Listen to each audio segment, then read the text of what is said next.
Happy Monday, 6th grade. Welcome to lesson 3 in history. Hopefully you're logged on to Connect Ed. I just thought I would start right here from the beginning to make sure you guys are finding how to use this correctly. We're going to start in chapter 3 today.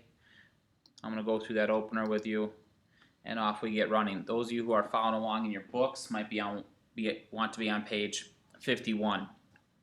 Okay, this chapter is the last chapter before we start talking about specific civilizations, and it's kind of the connection between how we study history and what we're looking for that we did in chapters 1 and 2, and then what led to actually being considered a civilization. So this chapter is going to be, in your history book's mind, everything that happened until people started to settle down. Now you got to be careful. They're going to toss out, you can see millions of years again, guys. We have to be able to take that in stride as Christians, understanding where your history book comes from compared to what we believe as Christians. So it just says this: was Eastern Africa the home of the earliest humans? Many scientists believe that is where the first group of human-like beings lived. Some early human skeletons found in Africa are over 6 million years old. Now guys, notice what they're saying, early like humans. So the chances are the bones they found, like the one we talked about in chapter 1, Lucy, guys, we've tested some of that stuff now, and it's actually proof that they're ape bones. And so understand history and scientists. They want to try to make these things be the transition as humans evolved from apes. Scientists estimate that this skull that you're looking at may be more than 3.2 million years old. It may have belonged to a 3-year-old child who lived in Eastern Africa. Fossils like this one tell us a lot about early humans. I want you to notice the words they're using here. May. In other words, they can't prove it. So as we talk about history and science and making inferences and trying to draw conclusions, they're trying to age those things and they're trying to make guesses with that stuff, guys, but there's no proof with that. Some early people may have begun moving from Africa to other regions about 1.8 million years ago. Over a period of time, humans were found in Europe and as far away as China. Everywhere early humans went, they left clues about their lives. By studying these clues, scientists can tell us about their past. It's an introduction to what we're going to do in history class, guys. Obviously, we have to look for clues that they left. We're going to ignore the millions. I'm going to show you some that I think is kind of interesting. So as you turn your page in your book, you can see the timeline now, guys. So now they have down here this timeline, 2.5 million years ago, 100,000 years ago. And then when we start talking about what we're actually going to talk about, the Neolithic era and farming and things like this, we're down to 8,000 BC, so about 10,000 years ago. In other words, I still think that's a little long. I don't think the Earth is quite that old. As Christians, we usually say it's between 6 and 7. You're 1,000 years old. That's us trying to use the dates that are given to us in the Bible, guys, and work our way backwards. Now, there are gaps in the Bible, so it's not perfect that we know, but it's kind of interesting that even your history book, who just on the last page talked about things being millions of years old, is going to go back and say, we actually have information from not that long ago at all. Okay, now they talked about Eastern Africa, guys.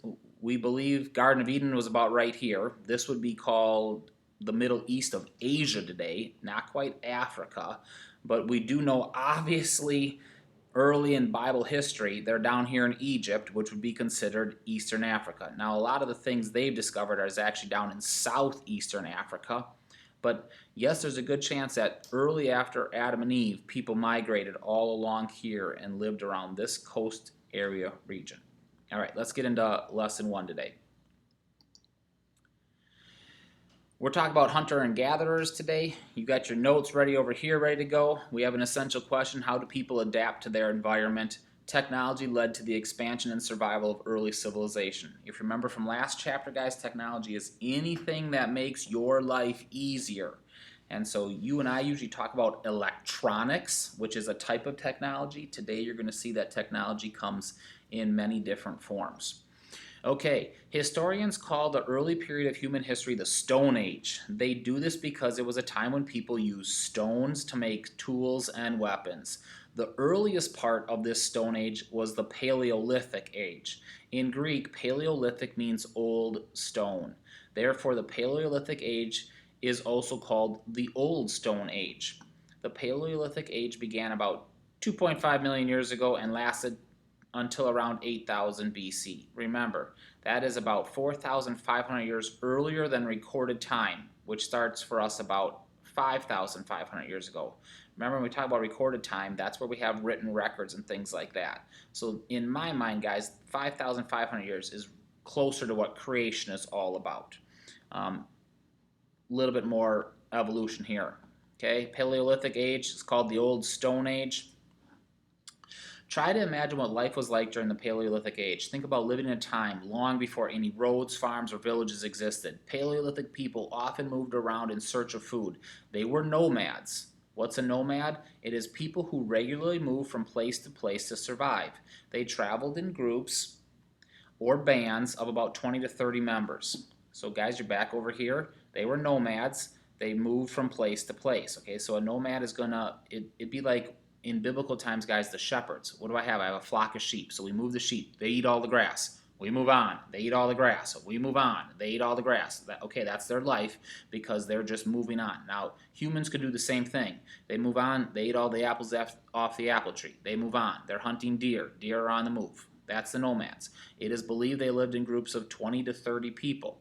Now, guys, that's not supported biblically. We know Adam and Eve lived in the Garden of Eden. They didn't have to leave the Garden of Eden until they sinned. Then once they sinned, what happened to Adam? God cursed him and said, I'm going to curse this ground. By the sweat of your brow, you'll be able to produce crops. In other words, Adam farmed. And so, guys, this whole lesson today, you need to understand that some of it goes against what the Bible tells us. Having said that, we know that Cain kills Abel, and the curse of Cain is he will roam the land and never have a place to call home. So what's Cain going to be? Cain's going to be a nomad. So do I think that even in biblical times there were nomads? Absolutely. Do I think they lived in groups of 20 or 30? I don't know about that, guys, but it makes sense. If I have a group of 500, we're going to use up the area's resources too fast. We're going to eat all the apples off the apple tree. We're going to kill too many animals. So if I'm in smaller groups, I can kill a deer, and killing one deer is going to feed 20 to 30 people that night. Because remember, there's no way for me to preserve the meat. So we want to be able to kill and eat everything. And so groups of 20 or 30, that makes sense to me. And I think it makes sense to you and then to historians. And so that's why they say that. Think how hard that would be to actually prove that, though, guys. What am I hoping to find? A group in this cave right here that says, here lived the band of 23 people. You know, you'd never have anything like that. So it's hard for us to prove these things. Paleolithic people survived by hunting and gathering. Number 3 over here. The search for food was the main activity, and it was often difficult. They had to learn which animals to hunt and which plants to eat. Paleolithic people hunted buffalo, bison, wild goats, reindeer, and other animals, depending on where they lived. Along coastal areas, they fished. These early people also gathered wild nuts, berries, fruit, grains, and green plants. Okay, just appreciate that. We got to learn how to kill an animal. No, that was not that easy to do. We're gathering what we can in between there, guys. And then you're learning every lesson the hard way. So in my mind, you watch to see what the animals eat, and if the animals don't fall over dead from it, then you try to eat those things. But think about the different things out there that we just have to taste and find out. I know a lot of us are like, well, what about poisonous plants and things like that? Yep, things like that. You're just learning slowly over time what you can and cannot eat. I want you to just appreciate this, guys. What did most people do from sunup to sundown? They tried to search for food. That was their life. And how different that is for today when food is easy for us, so we work all day to make our money so we can do so many things. Paleolithic men and women performed different tasks within the group. Men, not women, hunted large animals. They often had to search far from their camp. Men had to learn how animals behaved and how to hunt them. They had to develop tracking methods. At first, men used clubs or drove the animals off cliffs to kill them. Over time, however, Paleolithic people developed tools and weapons to help them hunt. The traps and spears they made increased their chances of killing their prey. So you're back over here. Men developed tracking methods and made tools and weapons to help them hunt. Again, it's another paragraph in my mind that makes sense. And yet, guys, if we go to the Bible, what do we know? We know that Cain and Abel offered sacrifices to God.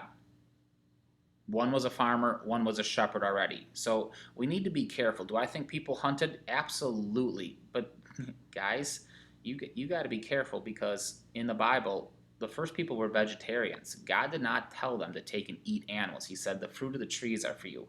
So I know when sin entered the world, I'm sure people stopped obeying God and said, I'm going to eat an animal and things like that. But please be careful of that. It makes sense that we're going to try to drive animals off of cliffs. It also makes sense that men who are going to go do these things, physically they're just stronger, so when I have to drag a dead animal back, we want the men to do that. We know women are super good at raising children and being nurturers and carers for that, so we'll talk about that in the coming up paragraphs. It also makes sense that they usually had to travel far from camp. I don't want to be camping next to wild animals. They might mess up my camp, so I'll camp away from them. I don't want to travel too far, but I also don't want to be too close. And then what we're going to talk about a lot today, guys, is just what happens over time. Hey, I realize it's easier to throw a spear than try to club an animal to death. Hey, I realize it's easier to shoot a bow and arrow than it is a spear. And so we just slowly evolved with the technology. Women stayed close to camp, which was often located near a stream or other body of water. They looked after the children and searched nearby the woods and meadows for berries, nuts, and grains. Everyone worked to find food because it was the key to the group's survival. So guys, you got your fill in the blank for number 5, women stayed close to camp. Okay, now you'll see I think it was in chapter 1 where we talked, historians don't always agree. Some scientists believe that an equal relationship existed between Paleolithic men and women. It is likely that both made decisions that affected the band or group. Some evidence suggests that some men and women may have hunted in monogamous pairs. This means that a man and a woman worked together to find food for themselves and their children. Such groupings became the first families. Okay, so you have number 6 blank here. Some scientists believe that an equal relationship. Okay, I don't like what your history book is getting at, because what they're getting at here is saying we believe these first groups weren't smart enough to know what a family is. And now they're saying there is some evidence that a husband and wife would work together to provide for their kids. That, in my mind, supports the Bible. Do I think women are going to get out there and help hunt if they need to get food? Absolutely. Do I think men will help raise children if women are having a hard time? You bet you're going to work together to do what it takes to survive. And so, guys, I like this with it, as far as I think this is more supportive of what the Bible does. Having said that, though, if I go back to what I talked about earlier with Adam being cursed and says, by the sweat of your brow, you're going to work the fields and provide for your family. Eve, what's the punishment for you? You'll have pain in childbirth, and Adam will rule over you, and the relationship will break down between men and women. Okay, in other words, even God said, women care for the children, men work and provide for them. That's the role that they were supposed to take on to be able to do those things. Cruising on here. Culture is a way of life for groups of people who share similar beliefs and customs. The methods Paleolithic people used to hunt and gather their foods were part of their culture, as were the tools they used. Okay? So you got the blank in there, it's part of their culture. Technology, tools and methods to perform tasks were first used by Paleolithic people. I want to stress this word here, guys, tools and methods. In other words, one of the technologies that was invented was the boomerang. That was the tool. I can literally throw the boomerang, and I know we usually think of a boomerang as I throw it and it comes back to me. Nerf made one so it doesn't hurt when it comes back to me. Back in the day, guys, that would have been a weapon. It would have been made out of bone or hard wood where I can throw it to hunt something, hit something off.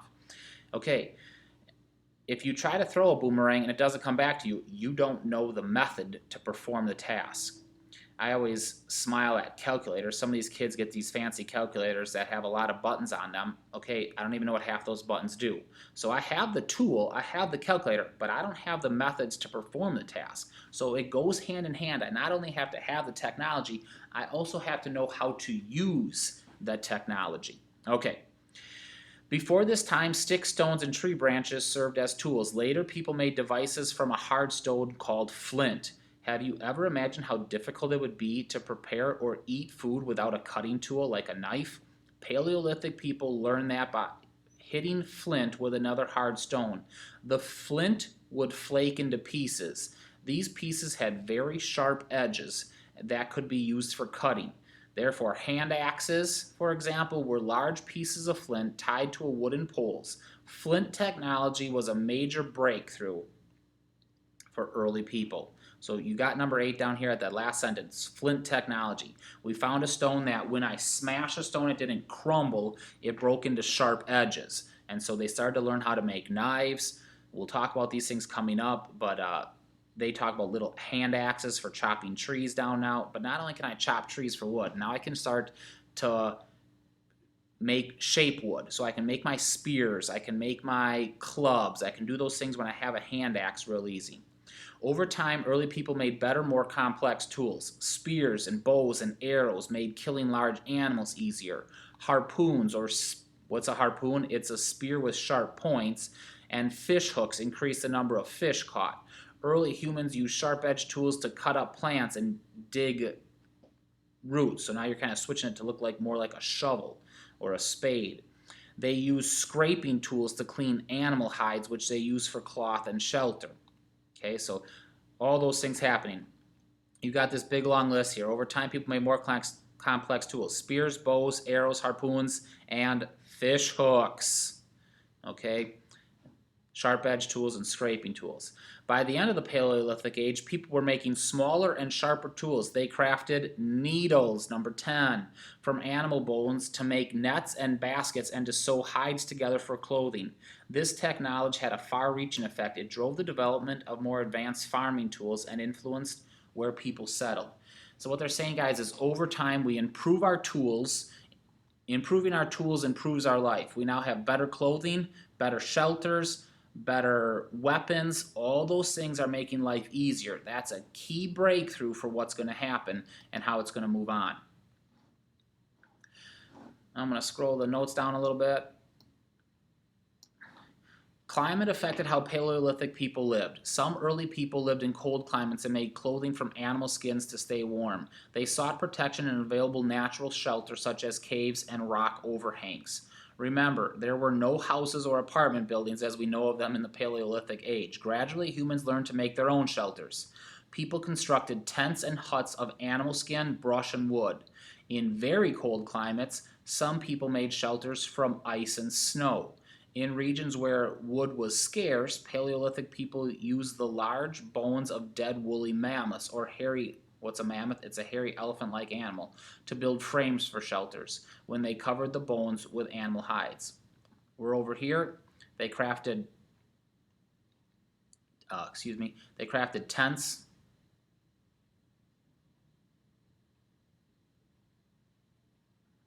Oh, I skipped one. Oh, wait, we got this one right. That was needles. Here I am, sorry. They crafted needles there. People in cold climates saw protection available such as caves and rock overhangs. They constructed tents and huts of animal skin, brush, wood, animal bones. Guys, what they're getting at here is whatever resource I have is the resource I'm going to use. They toss out the woolly mammoth, a big, huge elephant-like thing, which would have bones big enough that I could build a little tent out of or put those bones together. People living in warmer climates, on the other hand, needed little clothing or shelter. For the purposes of safety and comfort, however, many lived in caves and huts. These shelters provided protection against attacks by large animals. So there's your last one. In the warmer climates, for safety and for comfort. What they mean by that is obviously I want to not have it rain on me. Would probably be the comfort they're getting at. Safety is I don't want the animals getting toward me. So I learned to live in a cave. And then they're going to talk about how fire changes everything, guys.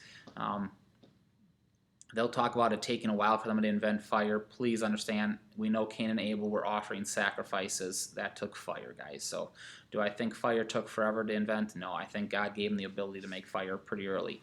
If you know anything about flint, if you scratch flint with other hard stones, it sends out sparks. So we can use flint to start fire as well. Life became less difficult for Paleolithic people once they discovered how to make fire. People learned that fire provided warmth in cold caves, obviously. It provided light when it was dark and could be used to scare away wild animals.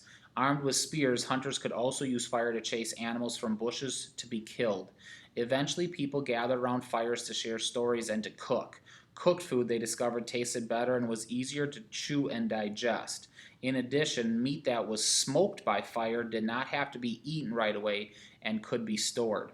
So things that fire prevented: warmth, light, chase away animals, sit around it and share your stories, cook it, and smoke meat. In other words, what they believed is the first humans ate meat raw. Now that might be true, guys. I watch a tiger, it's going to eat an animal raw, and so they might do the same thing. Today, our stomachs can't even handle that because we haven't done those things. People will get sick by eating raw meat. We today know it's not healthy. The bacteria that lives in there needs to be killed as we cook those things. Okay, smoking it would be kind of like us dehydrating it, turning it into like beef jerky.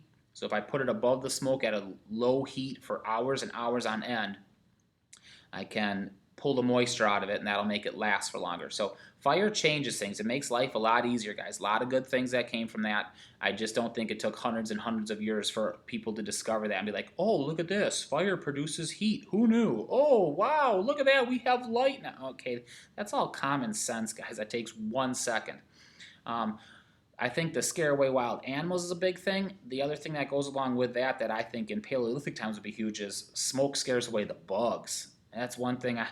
If you've been out camping, you learn to appreciate like, oh, it's so fun. Let's sit around the fire and share our stories and roast marshmallows like we do today. And then the bugs and the mosquitoes come out. And you're like, okay, this is miserable. I don't ever want to do it. So smoke will scare enough of those away if you get the smoke on you. Of course, you smell like that, but it's an advantage. How did people learn to use fire? Archaeologists believe early humans produced fire by friction. They learned that by rubbing two pieces of wood together, the wood became heated and charred. When the wood became hot enough, it caught fire. Paleolithic people continued rubbing wood together, eventually developing drill-like wooden tools to start fire. They also discovered that a certain stone, iron pyrite, gave off sparks when struck against another rock. The sparks could then ignite dry grass or leaves, which was another way to start fire. Okay? So over here, guys, they learned by rubbing two pieces of wood together. Today we know there are people in the world today that can obviously start fire that way. It takes a ton of effort. It takes a ton of skill. So going back to the technology, you have to know the method for doing it. You and I go rub sticks together, we're not going to get a fire going. I mean, you have to literally spin those sticks super fast and be pushing down super hard on them so that you have enough friction. If I just rub sticks together, they'll never get anywhere near hot enough to ignite dry grass. But people have that skill today, and then they invented tools, this drill press thing, wrapping rope around it to get it to work even better. All right. Other advancements took place during the Paleolithic Age. One important advancement was the development of the spoken language. Up until this time, early people communicated through sounds and physical gestures. Then they began to develop language. Guys, I hate this paragraph. This says we were cavemen, and the only thing we could do was grunt at each other. That we didn't even know how to talk. Okay, that's a lie. What did Adam do on the first day he was created? Adam's created, and God says, go name all the animals. I don't think he called the animals because all he knows how to do is grunt at them. Okay, he knows how to speak. We know from the Bible that God walked in the garden with Adam and Eve. I don't think he walked in the garden with Adam and Eve and watched them grunt at each other. Okay, this is big time evolution. God created humans with the ability to speak. We need to appreciate that. But one important advancement was the development of the spoken language. I don't know how much of a development it was, guys, but we obviously have to have the spoken language. Ancient peoples started to express themselves in words for the same reasons we do. We use language to communicate information and emotions. Language makes it easier for us to work together and to pass on knowledge. We also use words to express our thoughts and feelings. The spoken language of early people was constantly growing and changing. New technology and more complicated experiences, for example, require new words. Okay, so what they're getting at with this, guys, is it's constantly changing. Why?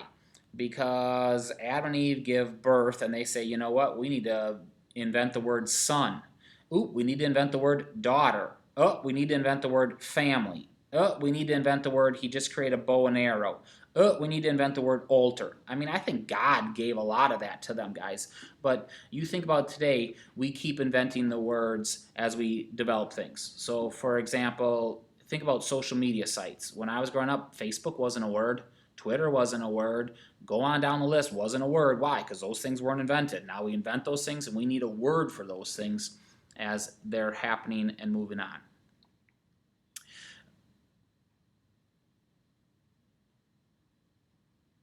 Early people also expressed themselves through art, number 18.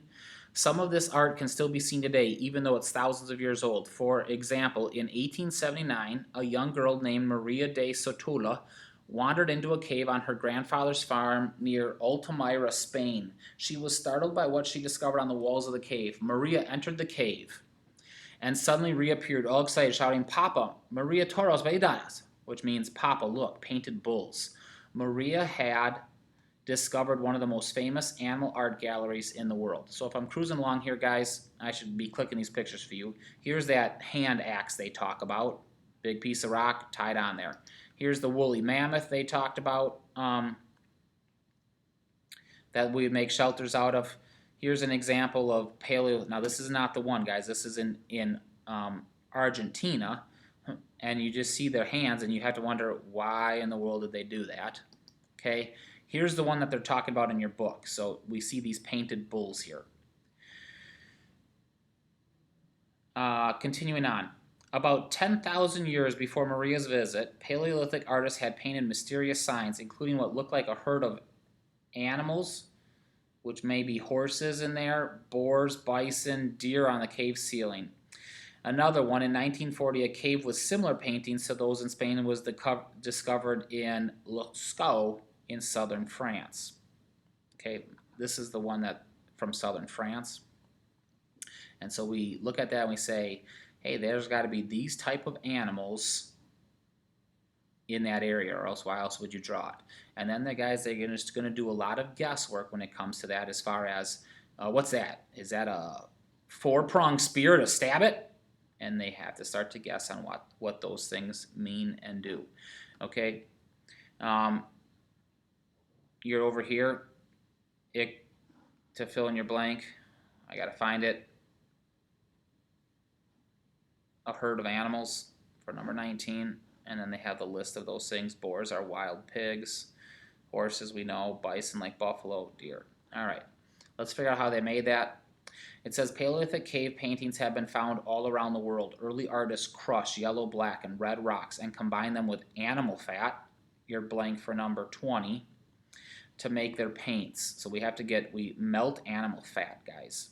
It makes it into like a wax. They use twigs and their fingertips to apply these paints to rock walls. They later used brushes made of animal hair. Early people created scenes of lions, oxen, panthers, and other animals. Few humans, however, appear on these paintings. So we have to look at these things and say, why are we finding hands? Why are we finding animals? But why aren't we finding what humans were? Historians are not sure why early artists chose to make those cave paintings they did. Early people may have thought that painting an animal would bring the hunters good luck. So maybe if I make a painting to them, I'm giving them respect, and then the gods will smile down on me and let me have good luck. So bring hunters good luck. Some scholars believe, however, that the paintings may have been created to record a group's history. They may have been created simply to be enjoyed. So lots of times we always look at it and it's like, what was the artist meaning when he did that? Well, maybe he's meaning like what 4-year-olds do. They color pretty pictures for the fun of it. And you know what? This might be the same thing. What are we doing when we sit around this cave every night? Let's decorate the cave. And they just drew for the absolute enjoyment of it. All right, finishing it up.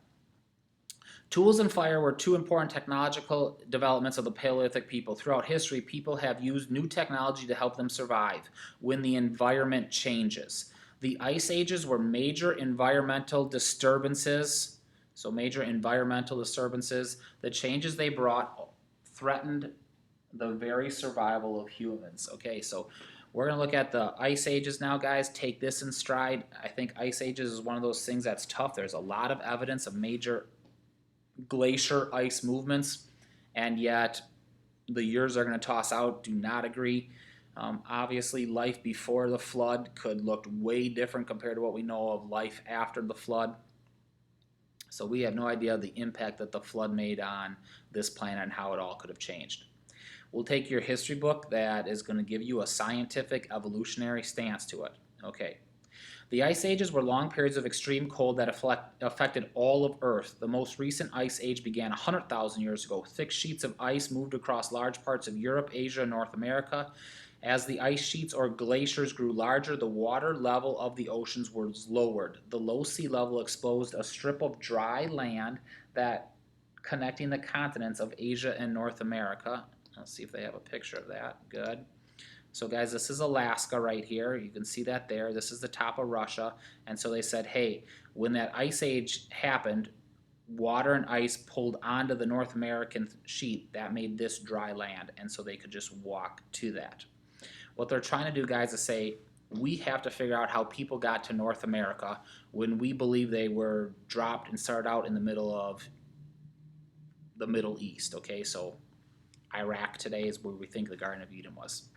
Why would they travel there, or how would they get there? What they're saying is we don't believe in ancient times they could have built a boat that could have sailed that kind of distance, so they had to have walked here. The challenge with having walked there, guys, is I don't know about you, but I would never walk toward colder climates. So if I was cruising across from the Middle East, it's hot, it's hot, it's hot, it's hot, it's hot. Now I start moving north, it's cold, it's cold. Well, I would turn around and go back to where it's warmer. But they believe the people walked through this cold, lived in this cold, and then moved down south on America to warmer weather. That's the Ice Age, guys. It's a possibility. I think the other possibility we have to understand is God at the Tower of Babel, when he scattered the people, he might have literally scattered the people by magic. In other words, boom, you disappeared from the Tower of Babel, and boom, you reappeared, spread out all over this world. And God might have just got people there that way. Okay, continuing on. The low sea levels exposed a strip of dry land connecting the continents of Asia and North America. The strip of land is called a land bridge. The land bridge acted as a natural highway that allowed the people to travel from Asia to North America. From there, Paleolithic people moved southward to settle in different regions. Ice Age conditions posed a grave threat to the human life. To survive in the cold temperatures, humans had to adapt. They had to change. So you want the word adapt there. We use that in science when we talk about adaptations. Amen. Humans are very good at doing that. Many areas of their lives. One way they adapted was their diets. They enriched the meals with fat. Second way they adapted, to protect themselves from the harsh environment, they learned to build sturdier shelters. So not just cloth tents, but maybe more into caves, maybe more out of wood, maybe mud bricks, things like that. They also learned to make warm clothes using animal furs. You saw that in that first picture that they were showing you. But this would be them, trying to say we need to work at staying warm and things like that as we work our way through that. Paleolithic people used fire, obviously, to help them stay warm in the icy environment. The last ice age lasted about 90,000 years, and coincidence enough, at about 9 or 8,000 BC, when we think people actually started to get there, the ice age is done. So even as we start to talk about these civilizations, guys, scientists have the ice age done by then. So there's a possibility that everything we talk about ice ages is false. It's all, scientists say it stopped here. Well, we don't believe the world was created till there, guys.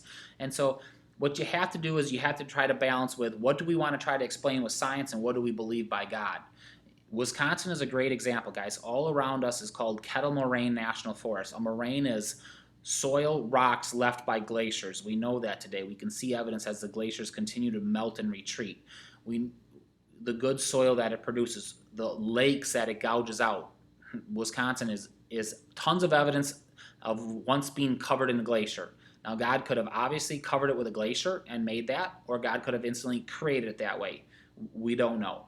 Okay, all possibilities, we're just not told. Awesome, we made it through lesson 1. Sorry it was a little bit longer today. We had a lot to get through lesson 1. You hopefully have all these blanks filled in, and then those blanks will help you on your assignment.